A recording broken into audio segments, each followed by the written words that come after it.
Sure, you think you want the gaming news, but are you ready for the burden that comes with it? The burden of knowledge. Oh, my head! The future of Xbox is being debated once again after Bethesda confirmed Indiana Jones and the Great Circle will launch on PS5 in the spring after just a few paltry months of Xbox exclusivity. This is despite Xbox chief and expert truth massager Phil Spencer seemingly saying this would not happen back in February.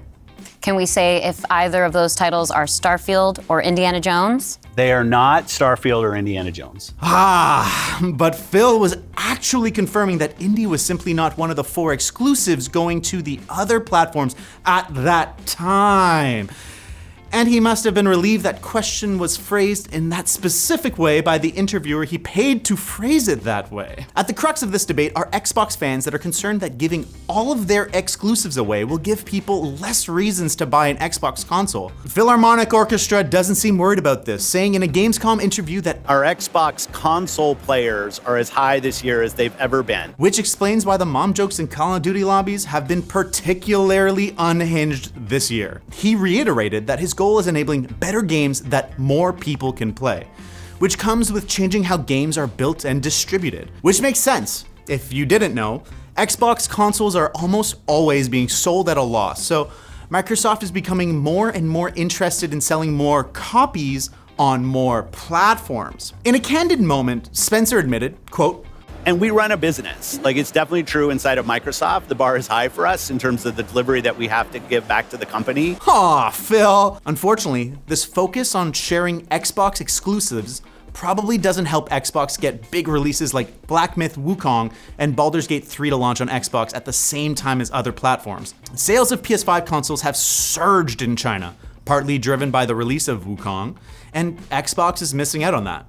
But Xbox games Sea of Thieves just surpassed 1 million copies sold on PS5, which Phil probably cares about a little bit more. Money, money, money. Money, money, money, money. Now, this isn't to say that Microsoft won't release new gaming hardware. They just released the new accessibility-focused adaptive joystick, so anyone can play Halo. Phil-tacular. The thing about Gamescom is that it has a lot of shows, and those shows have a lot of games. Here are just some of the titles that have been revealed, detailed, or launched. The original studio behind Little Nightmares revealed a new game called Reanimals that's inspired by Silent Hill 2 and Wind Waker. That's a combo and a hack. There was gameplay from slick gun fu brawler Spine, scored by Le Castlevania, who's contributed to multiple John Wick film soundtracks. There's a park management sim set in the Mars Attacks universe called Mars Attracts, and that's real. Worshippers of Cthulhu is a cult and colony simulator for fans of tentacles and human suffering.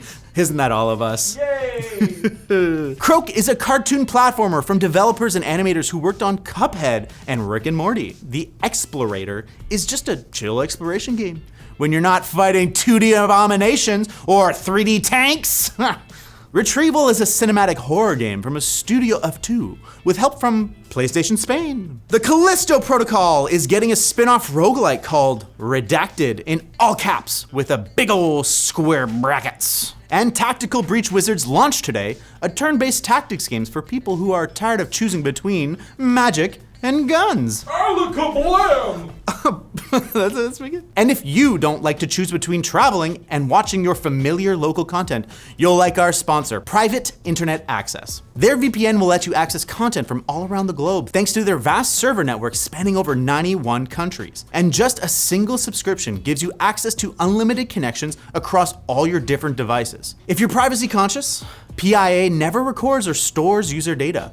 Plus, their code is open source if you want to take a look. Check out PIA at lmg.gg/PIA GameLinked or at our link in the description for a special risk-free deal with a 30-day money-back guarantee. Oh, you think you can handle the quick bits, do ya?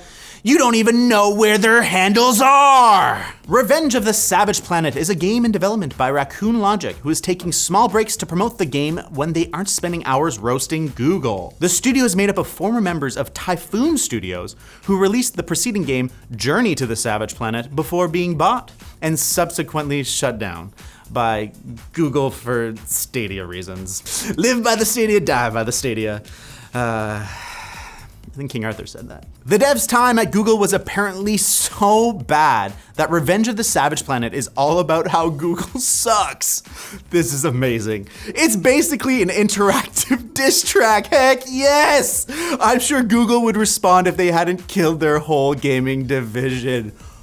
Boom! A Japanese study has found that playing video games is associated with better mental health. At least during a worldwide pandemic where every other mentally stimulating activity has been indefinitely canceled. The study followed thousands of people who entered a lottery to win a game console, which were in short supply in 2020. Winners had slightly better mental health between 2020 and 2022. I think that's just the winning. People just love to win. Though this was a benefit that plateaued among those who played 3 or more hours a day. Probably because or more contains at least a few people who pee in bottles to avoid trips to the bathroom. Masters of Albion might be Peter Molyneux's last game, or at least we can all live in hope. Aww. I just don't want him to talk about games anymore. I'm fine if he makes them. Yeah, just make the games, but just don't lie about them. Molyneux said that he'd like the game to be a return both to PC and the world of Fable. Of course, Molyneux doesn't own the Fable IP, but the setting of Albion is just sort of a generic fantasy version of medieval England, so why get sued by Microsoft over it? Masters of Albion is supposed to be a kingdom management god game, but Molyneux also claims that players will be able to possess any living creature and play from their perspective. Just in case you thought he'd tame that Molyneux brand delusional ambition. The Stop Killing Games EU Citizens Initiative continues to gather signatures, with Germany becoming the 4th European country to reach the minimum threshold, after Poland, Sweden, and Finland. Liechtenstein is a country that didn't hit the threshold. I just like saying that word sometimes. Meanwhile, in Australia, a report from the National Film and Sound Archive claims that 96% of classic Aussie games are critically endangered. Efforts have immediately begun to build these games a protected habitat out in the bush, hopefully far away from game-eating dingoes. A dingo ate my game. And the second human to receive a Neuralink brain implant, known only as Alex, has been using it to play Counter-Strike 2. Alex described it as a huge upgrade over the mouth-operated quad stick he used before, saying, "I can think about where to look and it goes where I want it to. It's insane." While I'm obviously super happy for Alex, I'm obviously wondering how fair it can be that he can just think about getting headshots and it happens and I'm stuck wobbling a mouse around with a fleshy appendage like an idiot. Don't be like me. Be smart and come back on Tuesday for more gaming news. It will give you the strength you need to at least beat Alex at Counter-Strike. Oh no. We're treating him like any other player, David. You know what? Fair enough.